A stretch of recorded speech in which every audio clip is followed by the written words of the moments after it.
Hi, I'm joined here with Jean-Michel Fonteneau, who is on faculty here at the San Francisco Conservatory of Music, where I am the Dean of Continuing Education. And it is my pleasure to chat with you a little bit today about this upcoming series that we have, Imagine, Bach's 6 Suites in 6 weeks. And you are going to be presenting the second cello suite on March 22nd. So we are really looking forward to hearing you play and just hearing your insight on that particular suite. So I'm wondering if you could just start us off, tell us a little bit about your background on these suites. How did you get started? Well, thanks, Mike. Well, I got started pretty much my first year of cello. It's not like I was playing the Bach suites then, but my teacher gave me 2 vinyl records to listen to, and so I brought them home, and one of them was from her teacher, who was Paul Tortelier, and the other one was one of the 3 records that from the album of Pablo Casals of all the Bach suites. And I put that on the record player and I listened to it once and then twice and then probably 20 times during the same afternoon. I couldn't stop listening to that. It was a shock for me. I had always been interested in classical music even before studying cello, but that was a revelation for me. And it was mostly the 3rd suite at that time. You know, that was the second CD vinyl of the time. So it was suites number 3 and 4, and I just kept listening to that on a loop. So that's what got me started and got me completely interested in the suites, of course, and talked to her about that. And we did start working on that 3rd suite the year after. How old were you? I was 14 then when I started to work on the 3rd suite. Yes, yeah, I was a late starter. Yeah. I started at 13. So. Wow. So you've had quite a journey with these suites, and you know, when you look at these scores, they don't offer all that much information aside from the actual notes. Wondering, you know, from a 14-year-old to where you are now, what does that look like in terms of making some interpretive decisions, and how have maybe some of those decisions changed from when you first explored those suites when you were 14 to where you are now? Well, that's the big question that keeps me going. That's why I still teach them. That's why I still play them. That's why I still study them, because there's always something new to discover. It's kind of the magic of these pieces. A little bit of background before I answer the question. My first teacher, who gave me that record of the Bach suites, became a Baroque cellist a few years later, a very successful one in Paris at the time. So she started to talk to me about all of these, you know, the different stylistic approaches. So that was one thing. And my college teacher was Dmitri Markevich, who had discovered in the early 60s, I believe, 2 of the unknown manuscripts from the time, the one by Kellner and the other one by Westphal somewhere in Germany. I can't remember the name of the town right now. And so up to this point, we only knew the manuscript by Anna Magdalena. So when I got to college, he had his first edition of the Bach suites that he had put together with all the different manuscripts that then existed. So Anna Magdalena, Kellner, Westphal, and then another one which is much later in the 18th century as well. So he piqued my interest immediately, because he had all these things to tell me about, all these things about the manuscripts, the differences between the copyist and what that was and everything. So since I have a scientific background as well, I liked the analytic part of that. So there was that, and then how how to look at the Bach suites? Well, there is actually a lot. There are a lot of indications in the in even in the manuscripts, but also in any edition. And it starts with the title of every movement. So other than the prelude, we have the dances.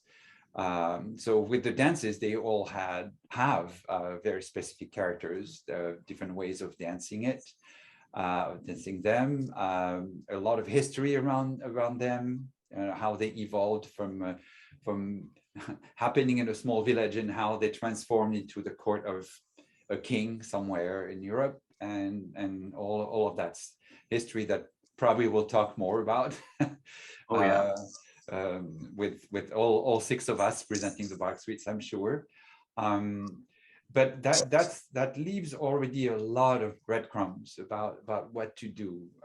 And the other part of that is also how you look at the way Bach wrote his music, using a single instrument with multiple voices in mind, you know, like the polyphonic aspect of these all these dances, all these movements, and how you do your detective work, figuring out how you're going from one voice to another without leaving that one voice. And well, ultimately, how many cellos do you have at any given moment that you're playing? You know, sometimes you can find two cellos dialoguing at the same time, but again, you have to do the work and figure out where is that voice going and what's the conversation like. So you have that, you have the harmonic aspect of it as well, and the surprises in it. One thing that is fascinating me as well as with the preludes, the fact that Bach writes his own ways of improvising through a prelude. So you have to find those moments when he's completely letting free and showing you what to do. And so how to own that into your own playing is a lifelong process. You're getting freer and freer with it, hopefully. Allowing the purity of these pieces to come through more and more without interfering too much. Yeah. You know, all these things. So yeah, you can spend your life with it and let somebody else, ultimately your students, go on and you know, find other things with it. So That is such a beautiful part of these suites, is hearing artists from all different backgrounds and generations present their own interpretations, and you know what the particular suites mean to them. You're presenting the second suite, and I'm wondering what this suite means to you. You know, why is this suite special for you? Wow, where to start? Well, okay, well, the first time I started to work on this, I completely fell in love with the piece. There's so much expression that comes out of that. I was at that point in my mid-teens and everything, so there's a kind of a lot of turmoil happening at the same time. So I very much connected to that part of the suite as well. The D minor key being very dark and complicated, but at the same time, it allows the cello to sing so much. It's so expressive that I had that very deep connection with that. And I did actually pass my baccalaureate, you know, sort of, and diploma, end of high school in France with that. So the musical part of that, I played the prelude to the second suite, and then got to talk about it and what I learned and everything. And so that was one thing. So it's something that stayed with me. But closer to nowadays, this was the suite that stayed with me throughout, well, these past 2 years.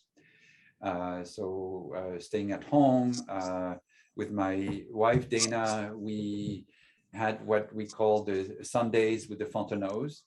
And we were just presenting, she was presenting things that would be helpful for people who were listening, and I would play some pieces of music. And I did rework that suite into my fingers and presented it, and it felt right for the time. It had everything for me to convey with the mood of the time. It's not only dark, but it could be extremely comforting at the same time. So that was that. Another thing that's so personal to me is also, well, actually with my first teacher and my college teacher, and the route that I followed afterwards was that they both were interested in Baroque playing. And so they also introduced me to that aspect of the playing with different bows, different strings, cellos set up differently. And about 15 years ago, I was contacted by a series in Houston at Rice University that is called Music in Context. That was at the time run by Sergio Luca, and the violinist Sergio Luca.